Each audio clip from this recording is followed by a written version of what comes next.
Class 8 का maths, इसमें हम लोग मॉडल आंसर को सॉल्व कर रहे हैं। तो आप लोगों का चूज द करेक्ट आंसर रहेगा एक एक नंबर का। उसको पहले सॉल्व करके देखते हैं ऑब्जेक्टिव टाइप क्वेश्चन को। यहाँ पर है which of the following is a perfect square. इसमें से कौन सा है जो परफेक्ट स्क्वायर है? तो सिक्स परफेक्ट स्क्वायर नहीं है, 8 भी नहीं है, 12 भी नहीं है, तो कौन सा है? 9। तो इसका आंसर हो जाएगा answer C 9। The distance between two lines always remain the same. तो किसका डिस्टेंस रहता है जिसके दोनों लाइन क्या रहेगा? समान रहेगा, ठीक ना। तो इसको हम लोग जानेंगे पैरेलल लाइन। ये पैरेलल लाइन का जो लाइन रहता है वो हमेशा समान रहता है। अब देखते हैं sum of observation divided by number of observation, ये किसमें का है? प्रोबेबिलिटी का नहीं है, ये है अर्थमेटिक मीन। जब हम मीन निकालते हैं तो ये वाला फॉर्मूला यूज करते हैं।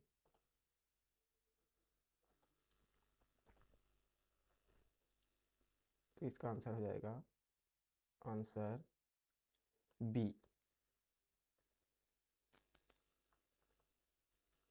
Arithmetic mean.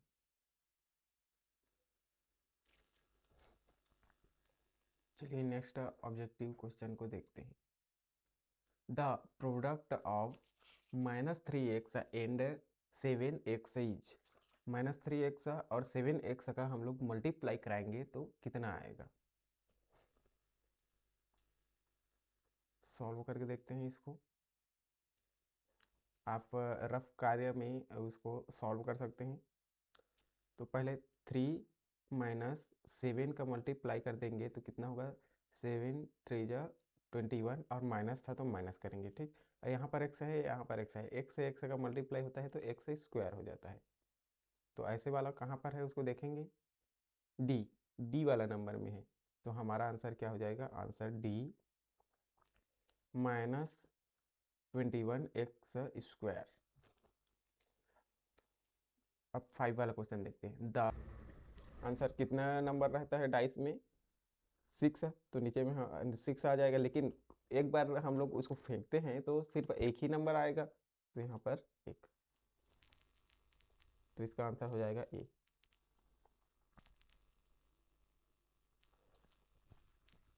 The perpendicular drawn from the centre of a circle to A code blank code. तो यहाँ पर क्या है? एक सर्कल है, इस सर्कल में हम लोग लाइन ड्रॉ कर देंगे। तो ये लाइन क्या करेगा? उसको दो भागों में डिवाइड कर देगा, ठीक ना। Divided into equal part. ये भी समान रहेगा, ये भी समान रहेगा। तो इसका आंसर क्या हो जाएगा? Answer answer A, divided into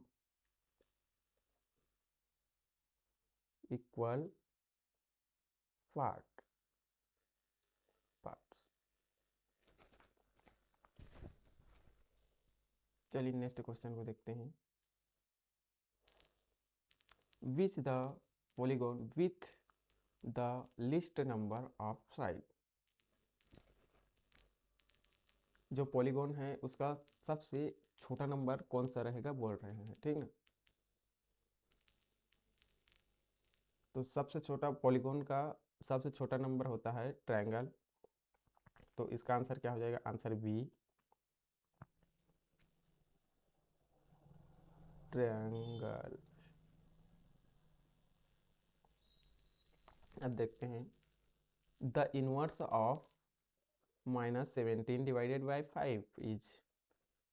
तो इसका आंसर हो जाएगा answer C, -5 divided by 17। A cuboid has blank face. तो क्यूबाइड में कितने फेस रहते हैं? उसको हम लोगों को जानना है। फेस यानी कि सतह। तो क्यूब और क्यूबाइड दोनों में सेम फेस रहते हैं, तो क्यूब और क्यूबाइड दोनों में 6 फेस रहते हैं, तो इसका आंसर हो जाएगा ए 6। Rate is represented by, rate को हम लोग किससे डिनोट करते हैं, किससे प्रेजेंट करते हैं? तो इसका आंसर रेट को हम लोग आर से प्रेजेंट करते हैं, तो सी आर। अब sum of the interior angle of a pentagon is, जो पेंटागन रहेगा उसके अंदर वाला जो एंगल रहेगा उसको हम लोग सम कर देंगे तो कितना आएगा बोल रहा है। तो इसका आंसर हो जाएगा, हम लोग पेंटागन को जैसे ही सम करते हैं तो 540 डिग्री आता है, तो इसका आंसर रहेगा 540 डिग्री। एलर्स रिलेशन, तो ये एलर्स रिलेशन है, इसका फॉर्मूला रहता है, वो क्या रहता है, भी ई और एफ, भी ई और एफ, उसके बाद हम लोग माइनस लिखते हैं और यहाँ पर प्लस लिखते हैं, इसको इक्वल करेंगे तो हमेशा ये 2 आता है, तो यही हमारा फॉर्मूला है।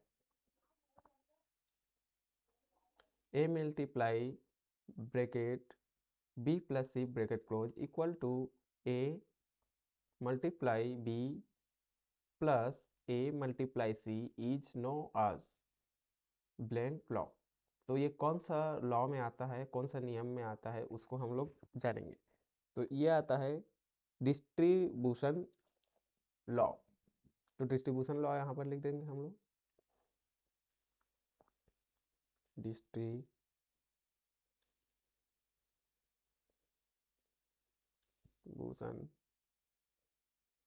लॉ। अब A multiply by B break equal to B multiply by A is known as. अब ये वाला भी लॉ है एक, तो उसको हम लोग किस लॉ के नाम से जानते हैं, तो ऐसे वाला को हम लोग कम्यूटेटिव लॉ के नाम से जानते हैं। तो इसको लिख देंगे, आंसर क्या रहेगा हमारा,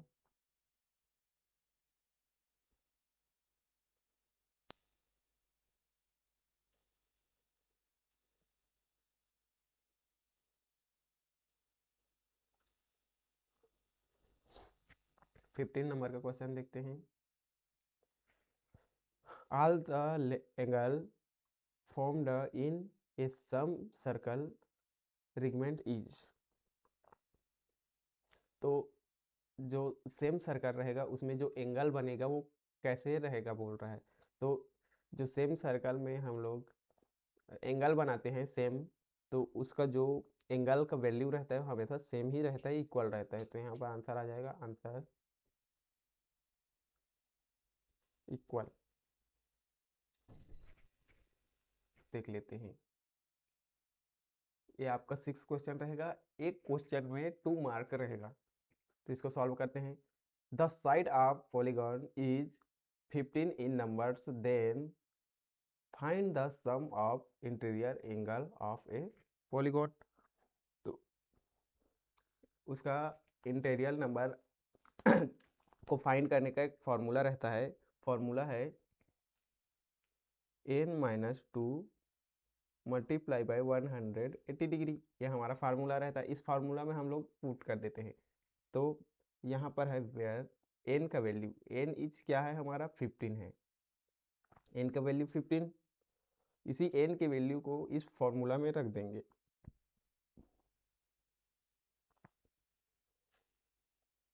-2 मल्टीप्लाई बाई 180 डिग्री। अब इसको सॉल्व करेंगे हम लोग, तो हो जाएगा 15 में 2 माइनस, तो यहाँ पर आ जाएगा 13। अब 13 डिवाइडेड बाई 180 डिग्री, तो 13 मल्टीप्लाई करेंगे 180 डिग्री में, तो ये हो जाएगा 2340 डिग्री।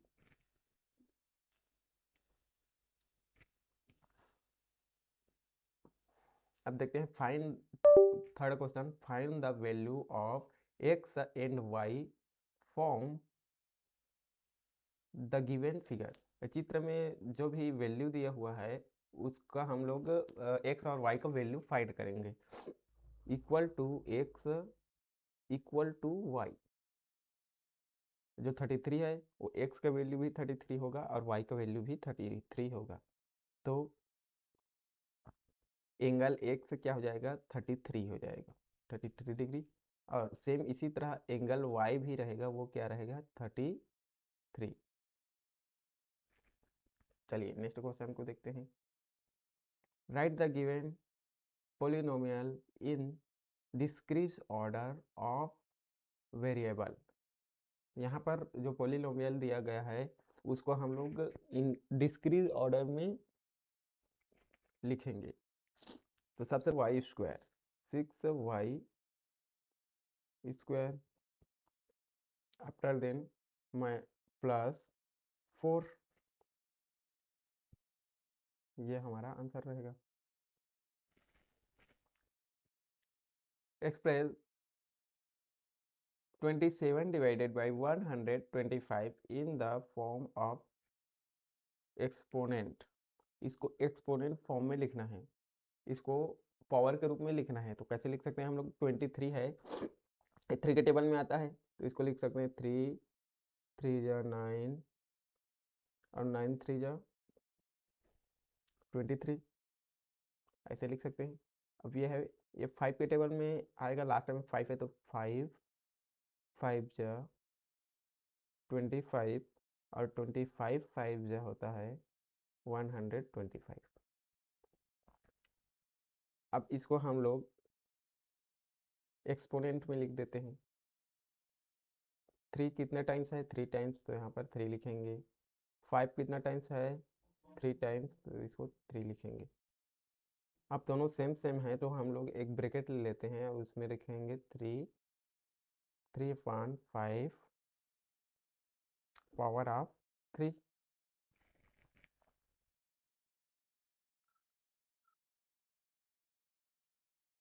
6 नंबर, इसको सिंप्लीफाई करना है। Simplify 95 divided by 16। जैसे ही हम लोग इसको सॉल्व करते हैं 95 डिवाइडेड बाई 16, तो यहाँ का जो सिंबल है वो चेंज हो जाएगा, ठीक ना। तो डिवाइड है वो मल्टीप्लाई में चेंज हो जाएगा। और ये 8 है, ये 8 नीचे वाला ऊपर में आ जाएगा, तो ये 8 19 हो जाएगा और ये जो 8 है वो नीचे आ जाएगा। अब देखते हैं, अगर ऊपर नीचे अगर कटेगा तो काट देंगे, और नहीं कटेगा तो ऐसे ही मल्टीप्लाई कर देंगे, ठीक ना। तो मल्टीप्लाई कर देते हैं 95 मल्टीप्लाई बाई 19 और 16 मल्टीप्लाई बाई 8, इतना को मल्टीप्लाई कर देंगे तो हो जाएगा 8 18 05 128। चलिए नेक्स्ट सॉल्व करते हैं। Simplify the following 18x square y square divided by -6xy। Solve करते हैं इसको। 18x स्क्वायर वाई स्क्वायर और डिवाइड है तो इसको मैं नीचे में लिख सकता हूँ -6xy। इसको सिंप्लीफाई करेंगे तो 6 के टेबल में 18 पढ़ेंगे तो 3 टाइम्स में आता है, तो 3 मल्टीप्लाई बाई 6 ऐसे लिख सकते हैं 18 को। मल्टीप्लाई बाई, यहाँ पर x 2 टाइम्स है तो x मल्टीप्लाई बाई x लिख देता हूँ। उसके बाद मल्टीप्लाई बाई y भी 2 टाइम्स है तो y मल्टीप्लाई y ऐसे लिख देता हूँ। और उसके बाद में है यहाँ पर 6 है, 6 multiply by x multiply y, ये y कैंसल और x कैंसल, 6 है, 6 कैंसल, क्या क्या बचा तो हमारे पास 3x एंड y। यहाँ पर माइनस था तो माइनस, ये हमारा आंसर रहेगा। Short type answer question first, इसको हम लोग कल देखेंगे।